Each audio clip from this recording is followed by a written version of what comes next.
Yes, chapter number कौन सा है बच्चा?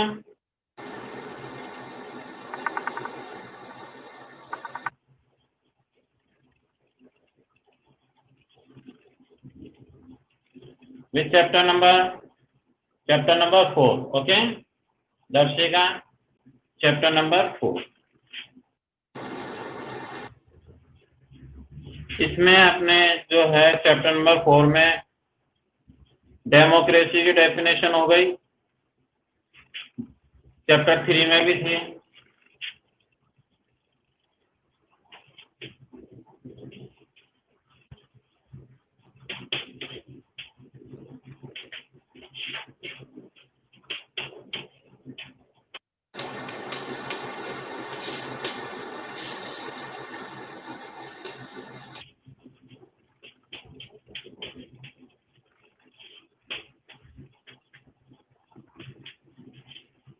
लोकतांत्रिक सरकार। ओके, डेमोक्रेटिक गवर्नमेंट मीन्स होता है हिंदी में लोकतांत्रिक सरकार। ओके, पीपल जो है अपने रिप्रेजेंटेटिव्स को इलेक्ट करते हैं और वो लीडर्स देश की गवर्नमेंट बनाते हैं। जिनको भी मेजोरिटी मिलती है उस पार्टी की गवर्नमेंट बनती है, वो देश के लिए क्या करती है, लॉज बनाती है और उनको इम्प्लीमेंट करती है।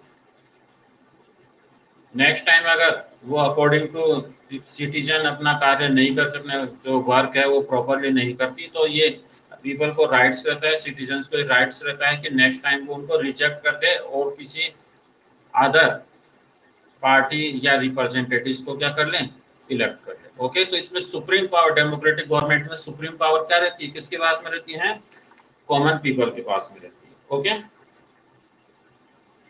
जबकि मोनार्की सिस्टम में या डिक्टेटरशिप में ऐसा पॉसिबल नहीं था। ये हमने डिस्कस कर लिया था, इसके सैलिएंट फीचर जो इसमें कोड दे रखे हैं ये भी हमने डिस्कस कर लिया था। ओके, क्योंकि अपना जो लेसन नंबर 3 एंड 4 लगभग एक जैसे हैं, दोनों में ही डेमोक्रेसी है। और इसमें हमने कहां तक कर लिए थे स्टूडेंट्स हैं? आई थिंक पेज नंबर 225 होगा।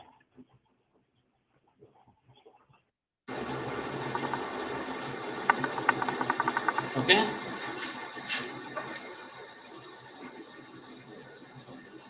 निकालिए, take out page number 225। Need to resolve conflict. अब देखिए, इसमें पार्टिसिपेटिंग होती है, पब्लिक ओपिनियंस रहती है, ये भी हमने डिस्कस कर लिया। जो पार्टिसिपेशन है डिफरेंट टाइप, इसमें जो रिप्रेजेंटेटिव्स है वो इलेक्शन में खड़े भी होते हैं। ओके, और लॉज बनाते हैं जीतने पर। इसके अलावा जो कॉमन पीपल है वो भी पार्टिसिपेट करती है। वो कैसे पार्टिसिपेट करती है कि वो उनको वोटिंग देती है, वोटिंग करती है, ये पार्टिसिपेशन हो गया। इसके अलावा गवर्नमेंट जो लॉज बनाती है, अगर वो अगेंस्ट पीपल होते हैं तो उनको उनका ऑब्जेक्शन भी कर लेती है। ओके, पब्लिक ओपिनियन के माध्यम से, पब्लिक ओपिनियन होती है डिफरेंट टाइप से, स्ट्राइक्स वगैरह हो जाती है, धरना हो जाते हैं, रैलीज निकाली जाती है। ओके, सिग्नेचर कैंपेन्स होते हैं, डिफरेंट मेथड्स हो सकते हैं पब्लिक ओपिनियंस के, है ना। तो पूछ सकते हैं व्हाट आर द 3 इम्पोर्टेंट या मेन पब्लिक ओपिनियंस या वेज ऑफ पब्लिक ओपिनियंस। तो हम बता सकते हैं कि धरना है, रैलीज है, स्ट्राइक्स है, सिग्नेचर कैंपेन है। तो ये डिफरेंट क्या हो सकते हैं, वेज हो सकते हैं पब्लिक ओपिनियंस के। बट ये सभी जो भी मेथड है इनमें वायलेंस नहीं होना चाहिए, नॉन वायलेंटली ये वर्क होना चाहिए, हिंसा कहीं भी नहीं होनी चाहिए। ओके, अगर हिंसा होती है तो वो कॉन्स्टिट्यूशन के अगेंस्ट है, तो उसके लिए सजा का प्रावधान है। हम पोलाइटली अपनी जो भी है ओपिनियंस वो शो कर सकते हैं। ओके, नेक्स्ट होता है इसमें मीडिया का भी वाइटल रोल होता है। मीडिया इसमें काफी बड़ा रोल प्ले करती है। जो भी डिस्प्यूट्स होते हैं, कॉन्फ्लिक्ट होते हैं, जो भी मतभेद होते हैं, जो भी ऑब्जेक्शन होता है, तो मीडिया के माध्यम से वो कॉमन पीपल तक पहुंचते हैं और कॉमन पीपल से वापस जो अपने रिप्रेजेंटेटिव्स है वहां तक ये जाते हैं। जैसा आपने न्यूज़पेपर में देखा होगा, न्यूज़पेपर में आपने पढ़ा होगा। ओके, बहुत सारे ऐसी प्रॉब्लम्स होती है, इश्यूज होते हैं, तो न्यूज़पेपर में आती है तो जनता को उसके बारे में पता लगता है। ओके, इसके अलावा मीडिया में भी अपन देखते हैं, टीवी में देखते हैं, न्यूज में देखते हैं, तो बहुत सारी इसमें डिबेट्स वगैरह चलती रहती है। तो पब्लिक की जो वॉइस है, पब्लिक की जो ओपिनियन वो गवर्नमेंट तक पहुंचती है। गवर्नमेंट की जो भी पॉलिसी है या उसके अगेंस्ट में उन्होंने क्या काम किया है वो कॉमन पीपल तक पहुंचती है। तो इस तरह डिफरेंट वेज हो सकते हैं। ओके, ये हमने ऑलरेडी डिस्कस किया था। नेक्स्ट आता है अपना नीड टू रिजॉल्व कॉन्फ्लिक्ट। अब देखिए आपस में कुछ डिस्प्यूट हो जाते हैं, कॉन्फ्लिक्ट यानी मतभेद हो जाते हैं, डिस्प्यूट्स हो जाते हैं, तो इनको कैसे सोल्व किया जाता है? देखिए, conflict happen when as an effect of disagreement. जब डिसएग्रीमेंट होता है, कुछ टाइम पहले आपने देखा होगा अपनी यहाँ गहलोत सरकार है, तो अपने जो राजेश पायलट है डिप्टी सीएम, तो वहां पर या और भी कई जगह जो अपने पायलट हैं, ओके, तो इनमें आपस में कुछ डिस्प्यूट हो गया था, सचिन पायलट है ना, और इन इसी तरह अदर स्टेट में भी आपने देखा होगा, ग्रुप रहती है, पॉलिटिकल पार्टीज रहती हैं, तो उनमें आपस में कोई डिस्प्यूट हो जाते हैं, तो ये डिस्प्यूट क्यों होते हैं? डिसएग्रीमेंट की वजह से होते हैं, कोई चीज उनको पसंद नहीं आती, तो डिस्प्यूट, तो ऐसे डिस्प्यूट्स को भी क्या किया जाता है? सोल्व किया जाता है।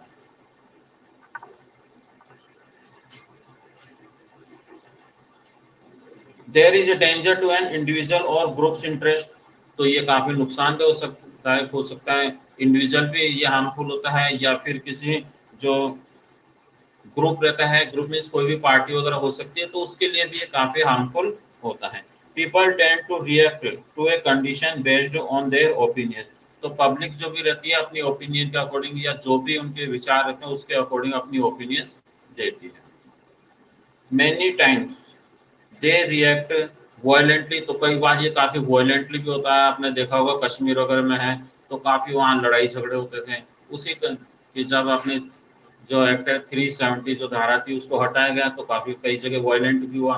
ओके, और भी कई ऐसे मेथड, कई ऐसी पॉइंट्स हो सकते हैं जिसकी वजह से काफी वायलेंट हो जाता है।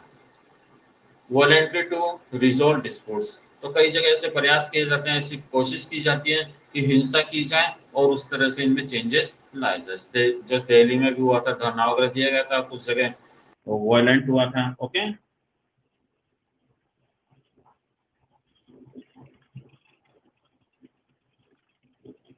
वायलेंट मीन्स होता है हिंसा, कहीं दुकानें तोड़ दी, कहीं आग लगा दी है, कहीं जो गाड़ियां व्हीकल को तोड़ फोड़ दिए या लूटमार कर ली, ये सब वायलेंटली में आता है। Such powerful and strong response tend to threaten the people of the society. Indian Constitution clearly defines laws to be followed by the center and the states for resolving differences in a situation of conflict.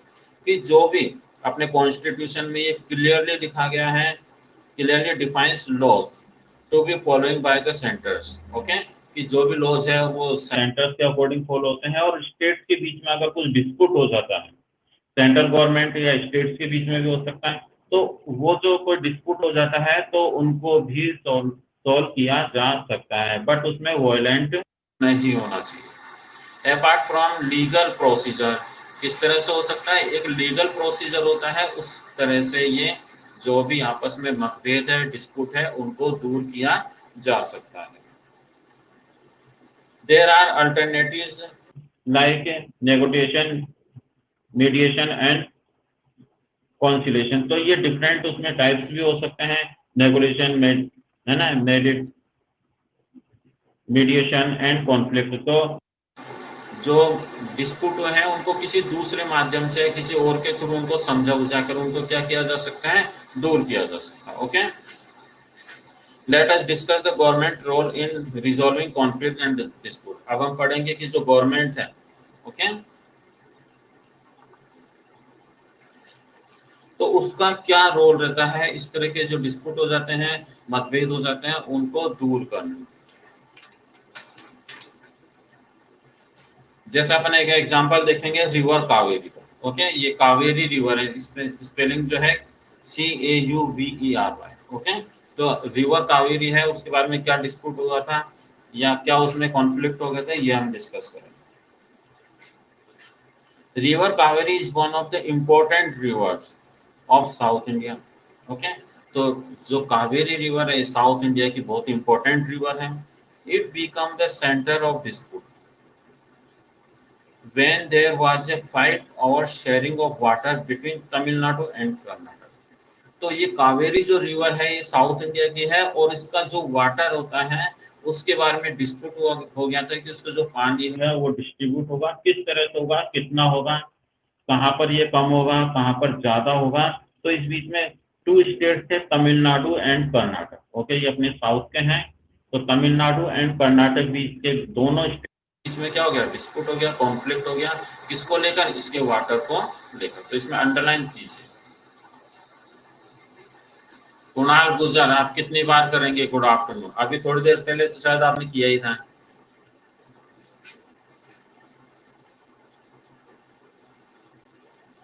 हैं? आपने 9 minutes पहले किया था, वापस good afternoon, फिर थोड़ी देर बाद good afternoon.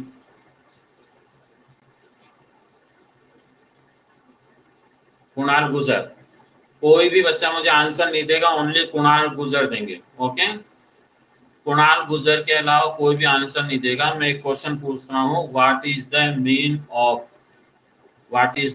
Of apartheid? Only 2 words में आंसर देंगे कुणाल गुजर। What is the mean of apartheid? Kunal, only आपके पास में 10 सेकेंड्स है। कुणाल गुजर, what is the mean of apartheid?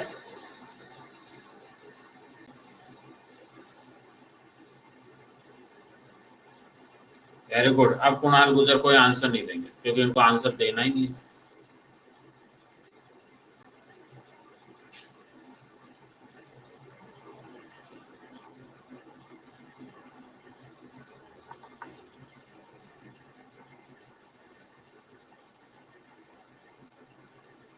क्या हुआ कुणाल गुजर, नहीं आया आंसर? वेरी गुड, क्योंकि आप सीरियस न क्लास में रहते हैं न यहाँ पर रहते हैं।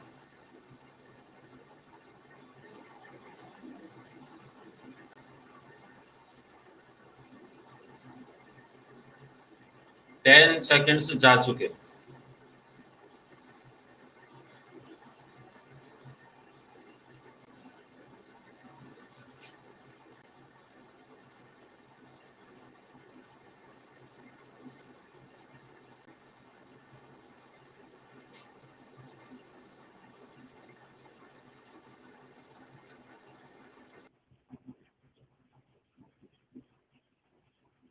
Yes, Navneet Sharma, what is the mean of apartheid? Only 2 words में आंसर आना चाहिए। नवनीत, संजय, आराध्य, mean of apartheid.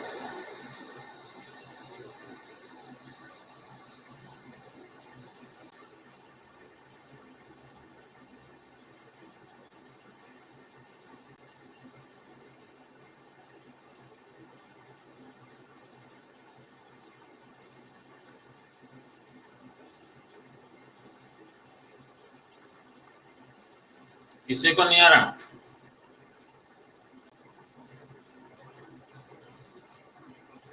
Darshika, what is the mean of apartheid?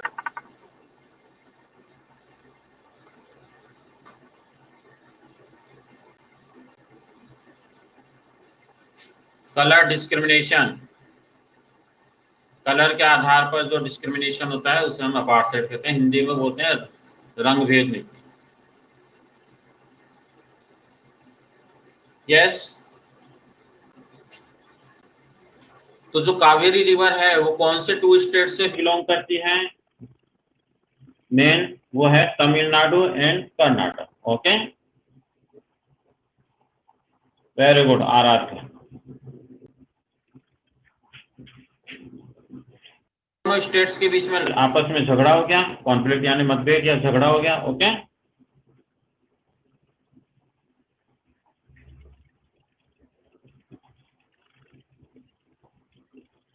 Both and Krishna Raja Sagar dam are on the river. और इस रिवर के ऊपर 2 बांध बने हुए हैं। कौन से? Mettur dam and Krishna Raja Sagar dam. Okay, इसके भी अंडरलाइन कीजिए।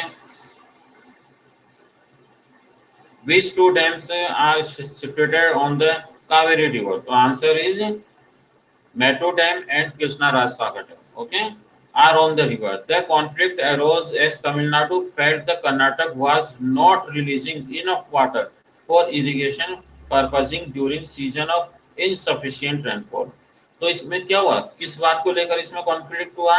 कि तमिलनाडु को ये ऐसा लगा, उनको ये फील हुआ कि जो कर्नाटक है वो प्रॉपर वाटर वहां पर डिस्ट्रीब्यूट नहीं करता है और वो उसको क्या कर लेता है, रोक लेता है, रिलीज नहीं होने देता है जब तमिलनाडु में पानी की जरूरत होती है या वाटर जब वहां पर पानी कम रहता है। ओके, जब उनको जरूरत होती है तो इरिगेशन के लिए वाटर की ज्यादा जरूरत है, तो जब रेनफॉल नहीं होती, ड्राई सीजन रहता है, तो उस समय कर्नाटक पानी को वहां पर रिलीज नहीं करता। ओके, इससे उस स्टेट को काफी प्रॉब्लम हो जाती है। Both states did not relent and refuse no negotiable on the issue, तो दोनों ही अपनी गलती मानने को तैयार नहीं थे। ओके, और इसको अपनी गलती स्वीकार नहीं कर रहे थे। Ultimately the government set up the Kaveri water dispute tribunal, तो लास्ट में जब ऐसा उनके जो है कॉन्फ्लिक्ट बढ़ गया तो सेंट्रल गवर्नमेंट ने क्या किया, कावेरी वाटर डिस्प्यूट ट्रिब्यूनल एक जो ऑर्गेनाइजेशन था या इस तरह से उन्होंने शुरू किया to ensure fair distribution. Okay, तो उन्होंने कहा कि उन्होंने कावेरी वाटर डिस्प्यूट ट्रिब्यूनल के लिए उन्होंने फेयर डिस्ट्रीब्यूशन की, दोनों स्टेट्स के बीच में जो पानी है वो प्रॉपरली हो, जिसको भी जरूरत है तो उस समय वहां पर अवेलेबल होना चाहिए और वाटर का जो रिलीज है, वाटर रिलीज है वो इक्वली होना चाहिए। ओके, तो इस तरह का उन्होंने फिर क्या किया, डिसीजन लिया। At times religious celebrations led to violence and tension, उसी समय रिलीजियस सेलिब्रेशन के टाइम पर भी इस तरह के कॉन्फ्लिक्ट हो गए, वायलेंस हो गया और टेंशन हो गई। In such situation the government should intervene by bringing the representatives of respect communities on the negotiable table so that peace and harmony can be maintained in the state। और जब वहां पर कोई रिलीजियस कोई programme वगैरह था, celebration था, उस समय भी कुछ आपस में वहां पर डिस्प्यूट हो गए थे, तो ऐसे टाइम पर भी जो स्टेट गवर्नमेंट रहती है तो उनके साथ सेंट्रल गवर्नमेंट मिलके उन जो भी टॉपिक रहते हैं, इश्यूज रहते हैं, जो भी उनमें पॉइंट रहते हैं जिसकी वजह से लड़ाई हो रही है, उनको वो क्या करते हैं, दूर करती है। ओके, तो इस तरह से सेंट्रल गवर्नमेंट क्या करती है, स्टेट्स के जब कोई भी कॉन्फ्लिक्ट है वो सॉल्व नहीं होते तो सेंट्रल गवर्नमेंट इंटरफेयर कर उसमें जो भी रूल्स है वो बनाती है। ओके, और उनको प्रॉब्लम्स को दूर करती है। Need for equality and justice,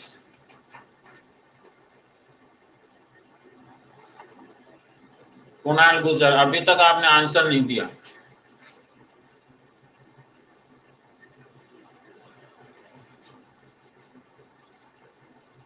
democracy में सुप्रीम पावर किस, कुणाल गुजर की में आंसर, डेमोक्रेसी में सुप्रीम पावर किसके पास में होती है, किंग के पास में होती है, क्वीन के पास में होती है,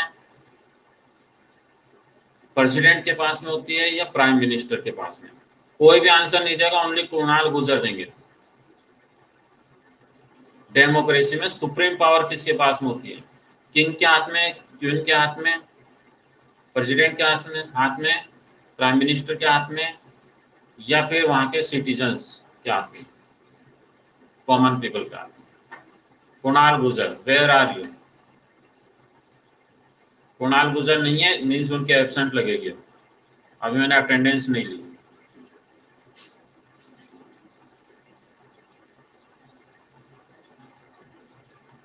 कुणाल गुजर, गिव मी आंसर, यस और नो, ये बताइए कि आपको आंसर आ रहा है या नहीं।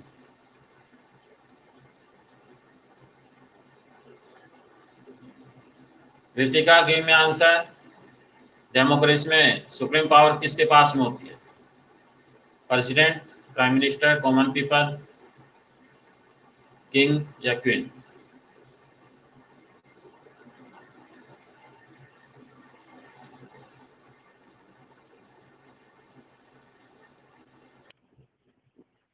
वेरी गुड, कॉमन पीपल, यानी कि वहां के जो सिटीजन रहते हैं उनके पास। Very good.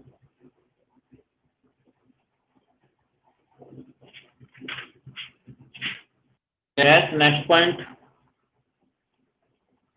Very good, common people, ठीक है। Need for equality and justice, equality की और जस्टिस की क्या जरूरत है, देखते हैं। Equality is a very important element. Of democracy. जो डेमोक्रेसी है उसके अंदर जो इक्वलिटी है वो बहुत ही एक उसका इम्पोर्टेंट एक एलिमेंट है, एक इम्पोर्टेंट तत्व है उसका। डेमोक्रेसी तभी पॉसिबल हो सकती है तब वहाँ के सभी लोगों को इक्वल ओके, किसी भी बेस पर किसी के साथ में कोई डिफरेंसेस नहीं हो, कोई डिस्क्रिमिनेशन नहीं। In democracy everybody is equal in the I of law.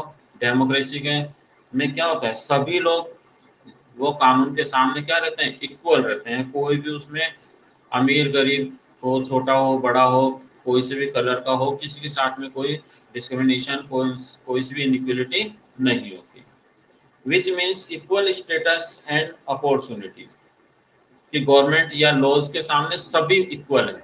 Okay, कोई अमीर गरीब नहीं है, हिंदू मुस्लिम कुछ भी नहीं है, सब इक्वल है और इक्वल अपॉर्चुनिटी सबको दी जाती है। जो रिच मैन है उनको भी वन वोट देने का राइट है और उसकी वैल्यू भी वन है, और जो बिल्कुल पुअर है उसको भी वन वोट देने का राइट है और उसकी भी वैल्यू क्या है, वन है। तो इट्स मीन क्या है कि सभी को इक्वल माना जाता है।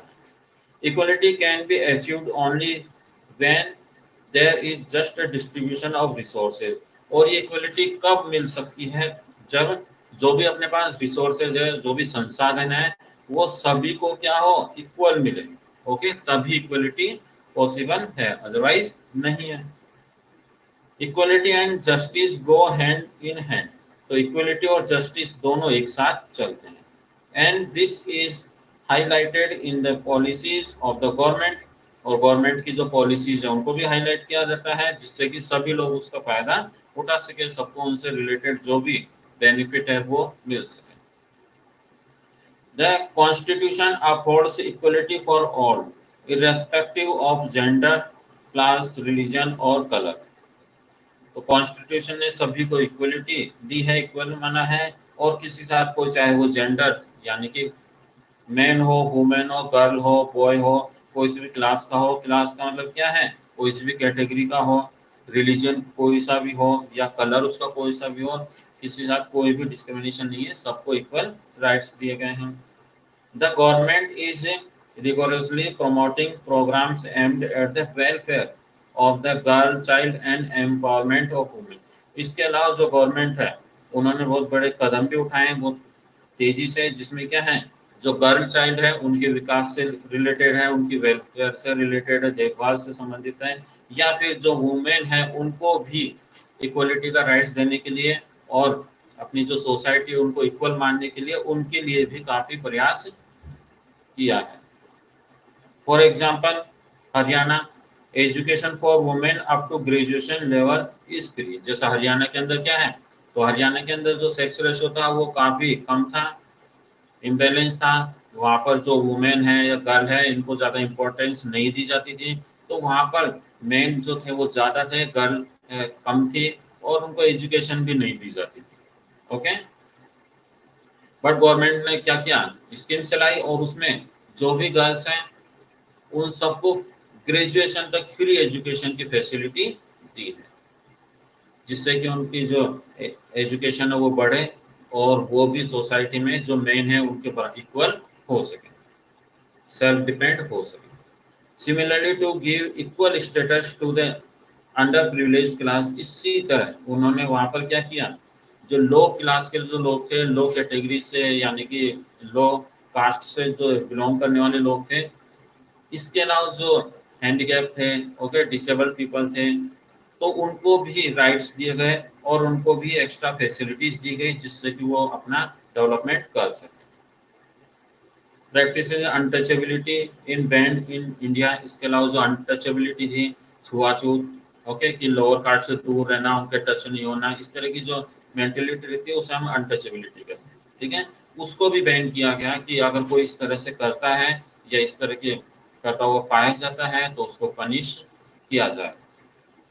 The weaker classes are referred to scheduled caste and scheduled tribes. जो वीकर क्लास थी तो उनको भी जो SC या ST के नाम से उनको जाना जाने लगा।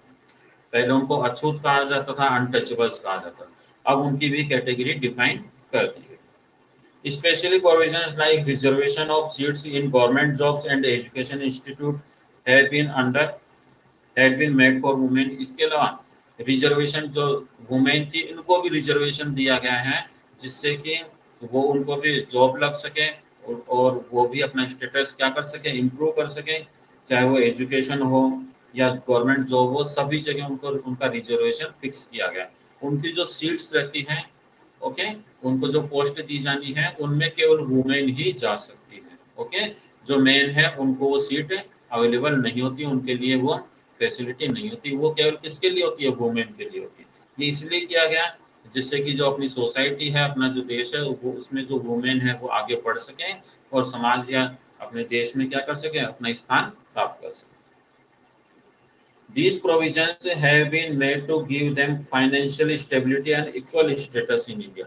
तो इस तरह के ये प्रोविजंस स्टार्ट किए गए, उसमें क्या हुआ, उनको जो अपनी सोसाइटी थी उसमें उनको इक्वल राइट्स मिले, इक्वल स्टेटस हुआ और फाइनेंशियली भी वो क्या हो गई, स्टेबल हो गई। ओके, तो इस तरह से गवर्नमेंट है बहुत सारे जो स्कीम्स है वो चलाती है, जिससे कि जो पुअर लोग हैं या शेड्यूल कास्ट के लोग हैं, शेड्यूल ट्राइब्स के लोग हैं, हैंडीकैप है या डिसेबल लोग हैं, वुमेन है, इन सभी को आगे प्रोग्रेस करने के लिए क्या मिल सके, ज़्यादा चांस मिल सके। ठीक है, क्लियर है? तो इस तरह से अपना ये लेसन कंप्लीट हुआ है।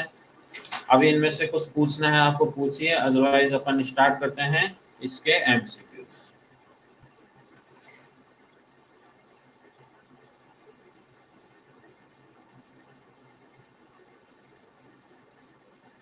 अपने इसमें एक ये केस स्टडी रह गया, आई थिंक पेज नंबर 224 पे जो हमने डिस्कस नहीं किया था।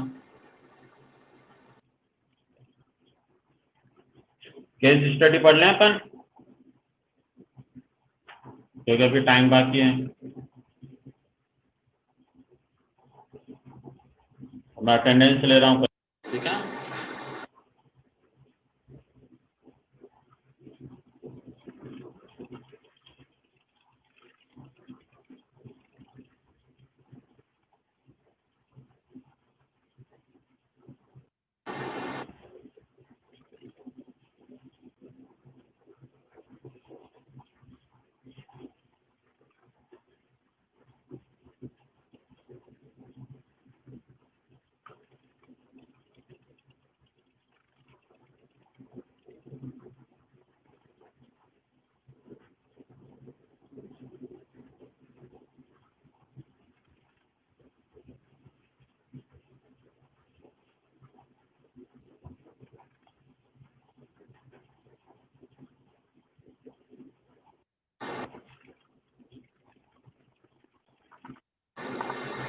यस, अटेंडेंस हो गई आपकी।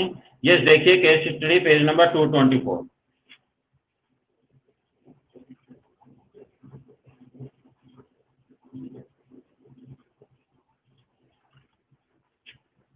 ये कहाँ की है केस स्टडी, ये साउथ अफ्रीका की है। ओके, अपन ने जो अपार्थाइड पढ़ा था, नेल्सन मंडेला के बारे में थोड़ा सा डिस्कस किया था, वो ये। अब देखिए इसमें case study the anti apartheid movement. The anti apartheid was launched by the black population of South Africa to fight against discrimination। जो एंटी अपार्थाइड, अपार्थाइड मींस क्या है, रंगभेद नीति, तो उसके अगेंस्ट में, ओके, कि कलर के बेस पर किसी साथ में कोई भेदभाव नहीं किया जा सकता। ओके, तो इसीलिए साउथ अफ्रीका के अंदर जो ब्लैक पॉपुलेशन थी, काले जो लोग थे, तो उन्होंने ये मूवमेंट स्टार्ट किया था। ओके, इन व्हाइट रूल साउथ अफ्रीका, तो साउथ अफ्रीका के अंदर क्या थे, व्हाइट लोग थे, ब्रिटिशर्स थे या जो भी थे, तो उनका शासन था, तो वो अपने जैसे इंडिया में था उसी तरह वहां पर भी शासन था उनका। तो वो उन पीपल के साथ में, जो ब्लैक पीपल थे उनके साथ में काफी भेदभाव करते थे, इनइक्वलिटी रखते थे और उनका अपमान करते थे। ठीक है, उनको कोई राइट्स नहीं थे वहां पर। Between the years 1948 and 1994 non white people were treated equally. तो वहां पर जो नॉन व्हाइट पीपल थे, यानी कि जो अफ्रीकन थे, ब्लैक अफ्रीकन थे, इसके अलावा कुछ इंडियंस भी थे वहां पर। Okay,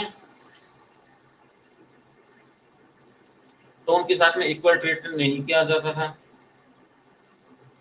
they had separate schools and separate public facilities. उनके लिए स्कूल्स भी अलग थे, वो जो व्हाइट पीपल थे उनके साथ में उनके बच्चे नहीं पढ़ सकते थे, उनके लिए जो भी पब्लिक फैसिलिटीज थी वो भी अलग थी। They were denied basic human and political rights, और उनको जो बेसिक राइट्स मिलने चाहिए थे, ओके, पॉलिटिकल राइट्स मिलने चाहिए, उनसे भी उनको दूर रखा गया था। They were treated as untouchables in their own land by the whites, और उनके साथ में एक अनटचेबल्स की जैसे बिहेव किया जाता था उनकी खुद की जमीन के अंदर, जबकि वो देश भी उन्हीं का था, ओके, फिर भी उनके साथ में काफी बैड बिहेव रखा जाता था अनटचेबल्स की जैसे। This policy of discrimination against the blacks by the whites of South Africa come to be called apartheid. तो इस तरह से ये जो पॉलिसी थी जिसमें जो ब्लैक पीपल थे उनके साथ में भेदभाव किया जाता था, उनको राइट्स नहीं दिए गए थे, उनको दूर रखा जाता था, ओके, और उनके लिए कोई भी पॉलिटिकल राइट्स नहीं थे। तो ये जो सिस्टम था इससे ही अपार्थेड कहा गया। The policy of discrimination against the blacks by the whites of South Africa come to be called apartheid. Okay, apartheid means apartness in African language. Apartheid means होता है apartness, okay, African language, यानी कि दूर रखना, अलग रखना। The movement was led by Nelson Mandela. ये जो एंटी अपार्थेड मूवमेंट था ये किसने लॉन्च किया था? नेल्सन मंडेला ने किया था, ओके। और ये कौन थे? ये African Congress, African national Congress है, उसके लीडर थे। For leading the anti-apartheid movement, Mandela was sent to prison for 27 years.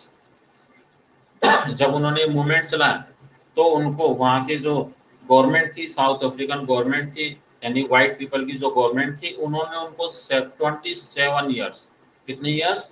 27 years के लिए उनको जेल में डाल दिया, यानी उनको जेल हो गई। In 1994, the blacks finally got their freedom and the right to form their own government. लेकिन क्या हुआ? 1994 में जो अफ्रीका था, साउथ अफ्रीका था, ये फ्री हो गया, और वहां पर सॉरी, और वहां पर क्या हुआ? जो साउथ अफ्रीकन जो लोग थे, ब्लैक पीपल थे, इनकी खुद की गवर्नमेंट बनी फिर वहां पर। They voted freely for the first time in the election of 1994, और जब वो आजाद हो गया देश तो फर्स्ट टाइम वहां पर वोटिंग हुई, जिसमें वहां पर जो वोटिंग हुई उसमें फर्स्ट टाइम ब्लैक पीपल्स को भी क्या हुआ? अपने वोट करने का राइट मिला, विच वॉन बाय नेल्सन मंडेला। और जेल से तब तक वो छूट गए तो उसमें नेल्सन मंडेला क्या हो गए? जीत गए। He formed the first mixed race government of South Africa where the blacks and the whites had equal rights under the law. और उस समय क्या हुआ? तो नेल्सन मंडेला जीत गए, लेकिन वहां की गवर्नमेंट उन्होंने मिक्स गवर्नमेंट बनाई जिसमें व्हाइट पीपल भी थे और ब्लैक पीपल भी।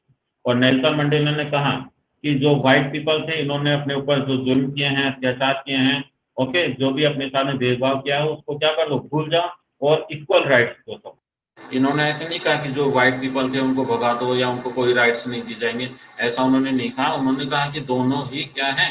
इक्वल हैं, हम इनकी जैसे बिहेव नहीं करेंगे, हम इक्वल बिहेव करेंगे।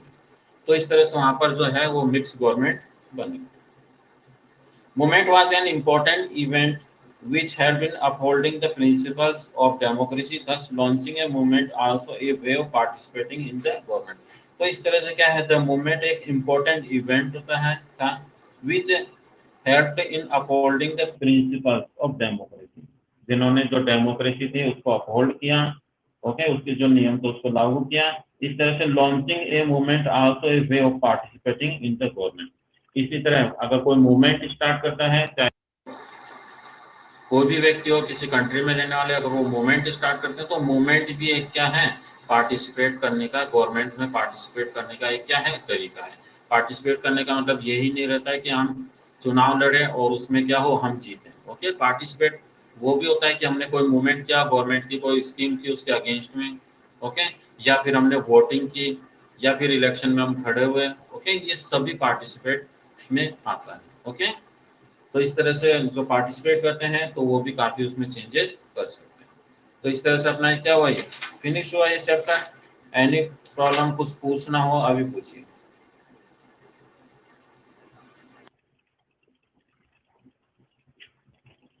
Any doubt?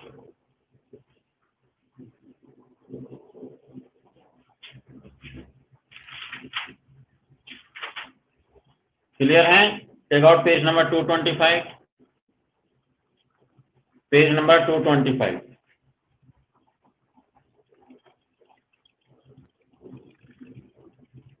MCQ करेंगे हम इसमें।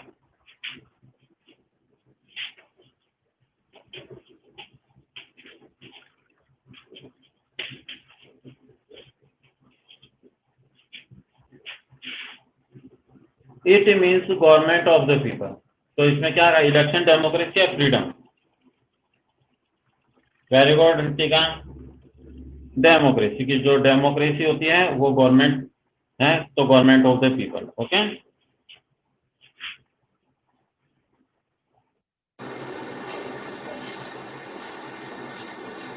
Second, dash is the aggregate of public view in and belief.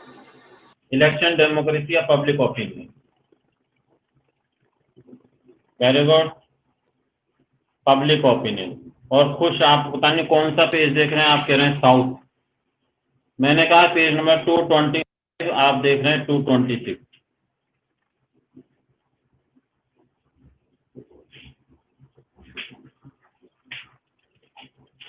Public opinion.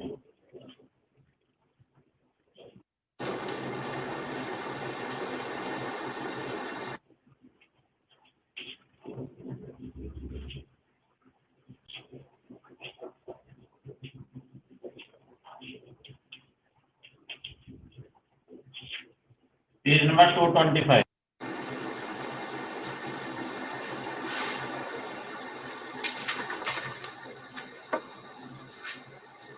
Okay. Next, dash plays an important role in the forming of public opinion. तो क्या आएगा इसमें, government, media या youth? Media. Okay.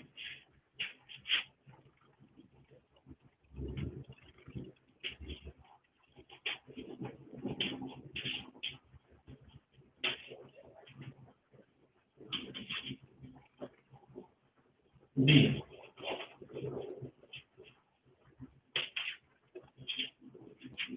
And second, river Kaveri. Okay. तो ये कहाँ की है, नॉर्थ की, ईस्ट की या साउथ? Very good, south.